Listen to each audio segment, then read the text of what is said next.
What's up, YouTube? This is Too Raw for TV. All right, so you guys have heard about this, I'm pretty sure. And that is that Miami Heat star Jimmy Butler has been suspended for 7 games by his own team for conduct detrimental to the team. Miami Heat All-Star swingman Jimmy Butler has been suspended by his own team for 7 games following a contentious last several months, during which the 6'7" small forward has very visibly pined to be traded away. Miami released a press statement on the suspension explaining its thinking, saying, "We have suspended Jimmy Butler for 7 games for multiple instances of conduct detrimental to the team over the course of the season, and particularly the last several weeks. Through his actions and statements, he has shown he no longer wants to be part of this team. Jimmy Butler and his representative have indicated they wish to be traded. Therefore, we will listen to offers."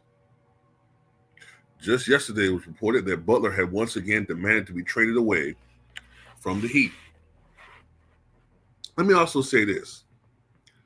Apologies need to be issued to Shams Charania, because a lot of people, including Jimmy Butler's agent, called him a liar. But now it's been proven that Shams Charania was 100% correct in his reporting about Jimmy Butler wanting to be traded away.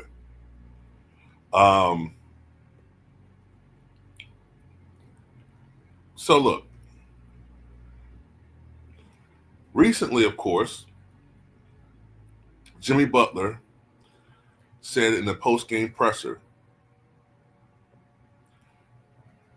that, his joy was no longer there. Okay, his joy, his passion for basketball wasn't there, and the only remedy would be to be traded away to another team. And I don't know how true this is, but I've read some reports that said that Pat Riley was so irate after Jimmy Butler said that he had to be physically restrained by team officials to keep from going on their official account, Miami Heat account, and cussing Jimmy Butler out to the point where I think he was going to say something like, "F Jimmy Butler, we will accommodate you, but your ass is gone." Something to that effect. Like, I don't know how true that is. Right? It could be fake. But I do know this. There's some speculation that Jimmy Butler has been dogging it this year, right? Matter of fact, going further than that, there are some people who feel like Jimmy Butler is spoiled. Basically, the gist of it is Jimmy Butler kind of half-asses it during the regular season. He's given half-ass effort during the regular season. Limps into the play-in tournament. Then he turns it on and plays to his capabilities during the playoffs. And then he gets all this praise. And then he wants $50 million a year for doing this. Oh, and by the way, he only plays in 50 to 60 games a year. Now, he doesn't get called out about stuff like this as much as, say, a Kawhi Leonard, a Joel Embiid, et cetera, et cetera. But there's always been speculation that Jimmy Butler does that. Also this year, the last game that he played in, I believe he only took 6 shots. And he's only averaging 17.6 points per game this year. His shot attempts are down.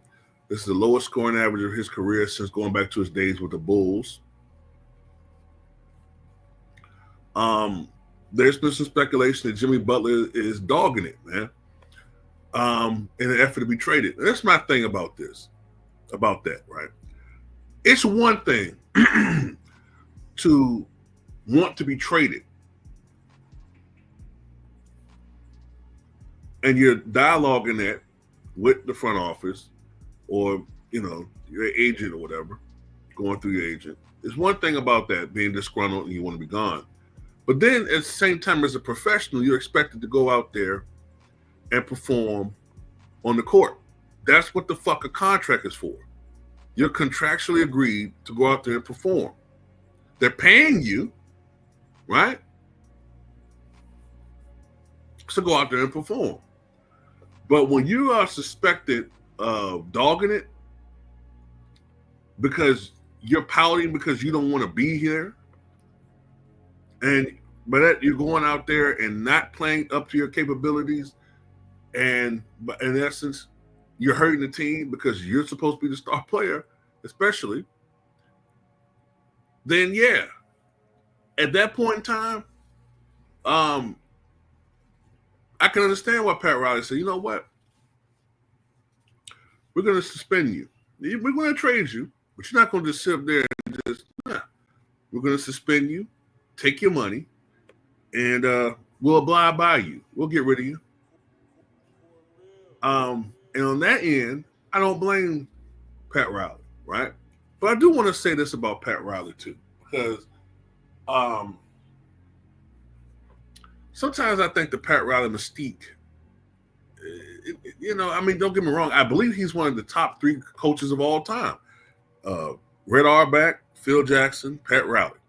Those are my 3 greatest coaches of all time, right?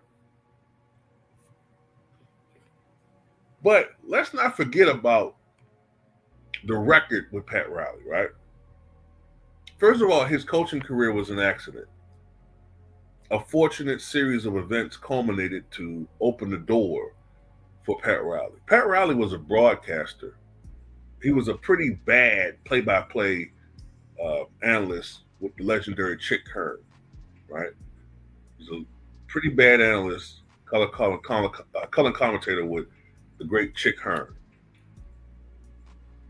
Jack McKinney, who was the original head coach, he was the guy who was an assistant coach with Dr. Jack Ramsey when the Blazers won their championship, right? Now, whether or not you agree that Jack McKinney is the innovator of Showtime, he was the original, quote-unquote, innovator of Showtime philosophy when he was hired as head coach in 1979. Jack McKinney suffered a near-fatal accident, head injury, while riding his bicycle, just a few games into his coaching career. His assistant, Paul Westhead, became the head coach, and Paul Westhead wanted Pat Riley to be his assistant coach. And that opened the door for Pat Riley to be in the coaching ranks. And they won a championship together. The very next year, things didn't go very well for Paul Westhead and Pat Riley. They lost, I think it might have been the second round against the Houston Rockets. Someone could correct me if I'm wrong if that was the round, but I know they lost to Houston Rockets in 81. Paul Westhead and Magic Johnson started beefing with each other. Magic didn't like the way he was being used in the offense. Paul Westhead thought Magic Johnson was, I'm going to be honest with you, I'm going to use this term. I think that he thought Magic was uppity. Okay? That's kind of a dynamic that I thought I saw there from reading. But anyway, whatever the case may be, Magic liked Pat Riley, but the organization didn't think Pat Riley would make a great head coach. He didn't really have any coaching experience. Paul Westhead was fired. They wanted Jerry West to come back and become the head coach. Jerry West was very resistant to that. If I remember correctly from my research, Jerry West really wanted Pat Riley to be the head coach. But Jerry Buss was reluctant to do that. That wasn't his guy.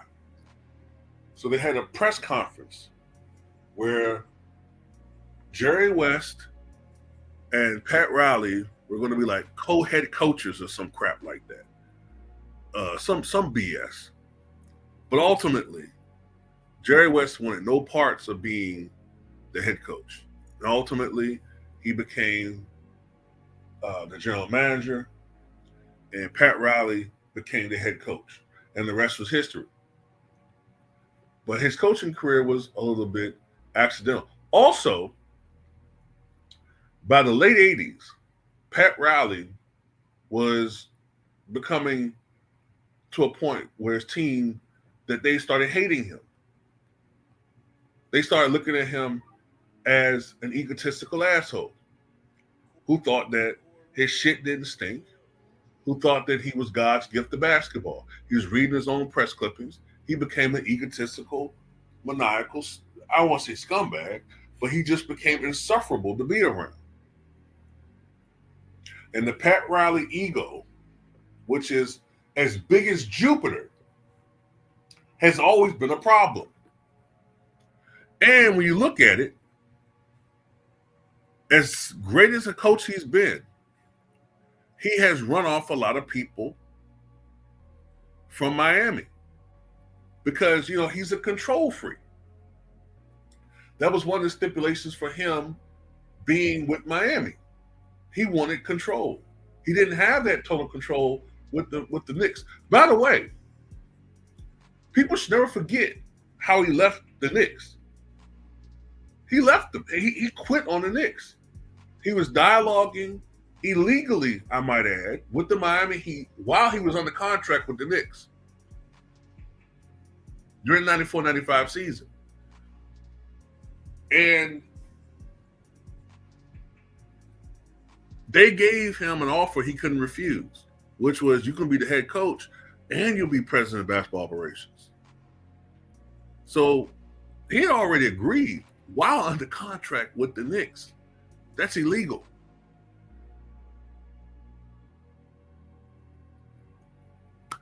Ultimately, he went to Miami and they did some great things. I'm never questioning his basketball acumen. Pat Riley is a genius when it comes to putting together talent, having an eye for talent. He's great, but he's an asshole. This guy is the same dude that ran Shaquille O'Neal out of town. He ran Dwayne Wade out of town. He ran LeBron Ramon James out of town. And Jimmy Butler's going to be run out of town. Now, you could counter by saying, yeah, but he's also won 3 championships with the Miami Heat and been to 5 NBA finals with the Miami Heat. And you would not be wrong. All I'm saying is, as great as he is, he has his flaws. He's very egotistical, and he runs his organization like he's the Don. Okay?